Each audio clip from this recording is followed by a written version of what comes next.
waliokwisha kupewa nuru na kukionja kipawa cha mbinguni. Kumbe unakionjaje kipawa cha mbinguni ukiwa duniani? Haleluya. Mbinguni hawaumwi, hawaugui. Mbinguni hawana madeni. Alafu mbinguni pia hawana magonjwa. Si ndio? Bwana Yesu asifiwe sana. Sasa anaelezea hapa ni kitu gani hiki? Nitaanza kusema bwana tunaugua. Anasema hao waliokwisha kupewa nuru na kukionja kipawa cha mbinguni. Unakionjaje kipawa cha mbinguni? Unakuaje duniani alafu kama huko mbinguni? Anasema hivi, na kufanywa washirika wa Roho Mtakatifu. Na kulionja neno zuri la Mungu na nguvu za zamani zijazo. Wakaanguka baada ya hayo, haiwezekani kuwafanya upya tena hata wakatubu, kwa kuwa wamsulubisha mwana wa Mungu mara ya pili. Nataka nikwambie, ni bora hata usingeokoka. Haleluya. Kwa sababu ukishaokoka tayari umeshajua siri. Yaani ni bora hata ambaye hajaokoka mkisimamishwa hapa. Kuna mtu mwingine anasema sasa mimi nimeshaokoka. Naweza hata nikarudi nyuma nikaja tena tu nikatubu. Nataka nikwambie bora hata usingeokoka. Kwa sababu wewe hapo uliokoka sasa hivi na ambaye hajaokoka ni vitu viwili tofauti. Alafu tayari sasa hivi wewe una siri. Kama umeingia kambi la jeshi, kutoka hivi si rahisi. Utaondoka na siri zao. Bwana Yesu asifiwe sana. So kuokoka ni kama kuna vitu ambavyo umeshajua siri fulani. Kwa hiyo tayari ni tofauti na yule mtu ambaye hajaokoka. Kwa nini wewe ni tofauti? Kwa sababu unampokea Roho Mtakatifu. Roho Mtakatifu anafanyaje? Roho Mtakatifu anakufanya kuwa mshirika wa mbinguni. Haleluya. Kuna watu hapa hivi vitu hawaelewi kwa sababu bado hawajaanza kuviona kwenye maisha yao. Yaani wewe tena bora usifika hukumiwa bure, jitahidi hata ujue ili uanze na wewe kutembea katika namna ambayo kweli hata wakikwambia wewe tunakupa adhabu, uwe ni kweli kuna vitu umekula. Hivi kama wanawakamata wanasema mmetuibia, alafu wewe unajua mimi sijala hata 100, alafu hao wameshachukua, hao walikula zote, alafu nao wanakuhukumu wanasema nao ulikuwemo humo. Sema hamna, mimi nilikuwa nao ila mimi sikuchukua. Si ndio? Maana yake ni nini? Ile hukumu wanaitoa itakuuma maana hata hujatumia, si ndio? Bwana Yesu asifiwe sana. So ni bora utumie. Sasa hii ni ya kimbingu hii. Kwamba ukiwa kwa Roho Mtakatifu hakikisha kwamba unamfaidi Roho Mtakatifu vizuri. Ili uwe kwa Mungu uwe na faida vizuri na ili ukikosea upigwe vizuri. Si ndio? Bwana Yesu asifiwe sana. So tunakwenda kwamba sisi ni washirika wa mbinguni, kuna ile huduma inaitwa mbinguni duniani. Nakumbuka pia huyu mtumishi wa Mungu tulikuwa naye majuzi. Ana hiyo huduma inaitwa mbinguni duniani, akawa anajaribu kuielezea kwa nini mbinguni duniani, kwamba kuna vitu vya kimbingu. Nataka nikwambie Roho Mtakatifu. Haleluya. Amen. Bwana Yesu asifiwe.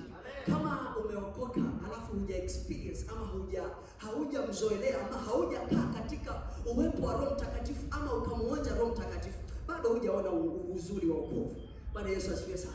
Yaani Roho Mtakatifu, nataka nikwambie hata nimesimama hapa ni kwa sababu si Roho Mtakatifu.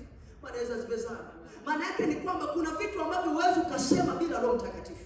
Kuna mahali ambapo huwezi ukafika bila Roho Mtakatifu.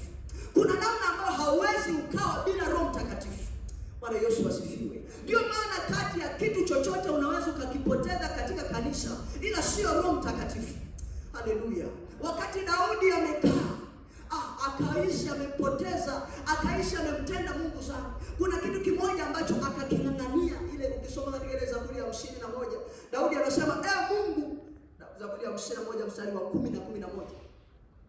Zaburi ya 51 mstari wa 10 na 11. Anasema Mungu, uniumbie moyo safi, uifanye upya roho iliyotulia ndani yangu. Anasema usinitenge na uso wako. Point ya muhimu B, anasema kwamba wala roho yako mtakatifu usiniondolee. Haleluya. Yaani Daudi anakubali kwamba amemkosea Mungu. Anakubali kwamba kuna vitu Mungu anaweza akaviondoa. Daudi hajasema Mungu usiniondolee mali zangu. Yuko tayari hata zichukuliwe. Haleluya. Hajakataa kwamba hata watoto wake wasife. Kuna mahali fulani Daudi anakubali kwamba ni heri tuangukie katika mikono yako kuliko mikono ya mwanadamu. Kwa Daudi yuko tayari hata Mungu au hata kama ni watoto ama afanye kitu gani, ila ana point moja anakataa. Anasema usinitenge na uso wako, maana yake usinitoe kwenye presence, kwenye uwepo wako. Alafu anasema na roho yako usiniondolee. Haleluya. Amen. Hauoni thamani ya Roho Mtakatifu kwa sababu hauna ama unaye alafu haujampa thamani ya kwake. Ndio maana unacheza tu, uone thamani ya Roho Mtakatifu. Bwana Yesu asifiwe sana. Wapendwa wengi wapo kanisani, wapo tu ni kwa sababu hawajui thamani ya Roho Mtakatifu. Ndio maana wapo hata anaweza akakosea, akakaa tu hivyo hivyo. Anaweza hata kanisani akafanya tukio lolote na akakaa tu. Maana yake hapana cha kupoteza. Haleluya. Nataka nikwambie mtu aliyeokoka sawa sawa ana cha kupoteza kikubwa ambacho ni Roho Mtakatifu. Ndio maana atakihangaikia. Hata kama ni kwa magoti, atakubali kutubu ama kufanya namna yoyote ili alingane, akae kwenye hali yake. Bwana Yesu asifiwe sana. Mtumishi wa Mungu hawezi ukahudumu kama Roho Mtakatifu ameondoka. Uwe na uhakika.